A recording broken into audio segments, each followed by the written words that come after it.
Hello mga palangga! So good morning, good afternoon, good evening sa inyong lahat dyan. So para magluto ko ang bihon with hipon. Yan. So ako na siyang gigisa ganiha with ahos and bombay. And syempre ang oil.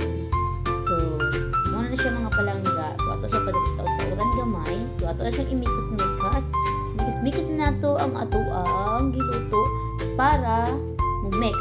So muna siyang amo ang abuhan dali sa bukid. Susugdo na mo is paluwasan niyog or kahoy. So, mas mami ang lutuan sa kanang nga abuhan kumpara sa kanang mga gasol or gas stove. So lami ang lutuan. So ato na siya yung babukalo na to siya mga pila ka minuto para ma-observe ang ato ang lamas ng gibutang. Kaya na mga palangga ang ato ang giluto. Bisa ganiha. So lami na ay nagpula na niya ang iyang color.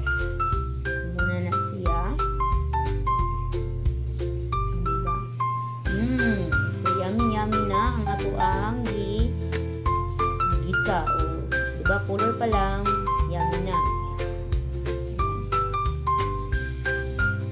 So ato siyang butangan og toyo. Siyempre pa magbihon ko butangan nila ko siya og toyo para mas lami ang ato ang bihon. So ato na po siyang imikos-mekas. Ayan, mikos-mekas na po nato siya para ang kanang lasa sa toyo is mo-absorb siya diha sa ato ang hipon siya. So ato na po siyang patawd-tauran na po nato ang tapos butangan nato siya og ininit. So kanang amo ang tubig sa tapori is kanihara na siya nabukal, wala pa namo nagita kanang amo ang kanang among giluto ron is na siya ang among ininit kay duha na siya dira ang subangan namo.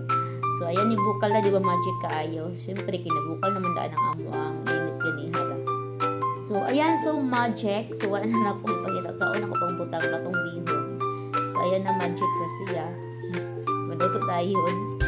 Yung butangan, duwangan na to siya og tuyo kaya murag kulang siya og lasa ganiya. So ato siyang imikos-mikos. Another mikos-mikos na napod si Inday. Another mikos-mikos na pod. Yan. So imikos-mikos na nato ang atong bihon para pantay ang iyahang lasa. Ayan. Ang iyahang kaalat or ang iyahang timpla mapantay siya. So ato lang siyang imikos-mikos. Yan, di ba daghang ito tubig ganiha pero ang ending is isup-sup lang sa ato ang bihon ang ato ang tubig. So ayan, mao na siya dagko kayo ang tuha ganiha. So naglukso-lukso pa na ganing pagtuha.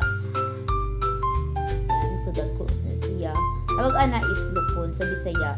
Pagagmay is pasayan. Mao na kung naibaluan lukon o pasayan. So thank you for watching.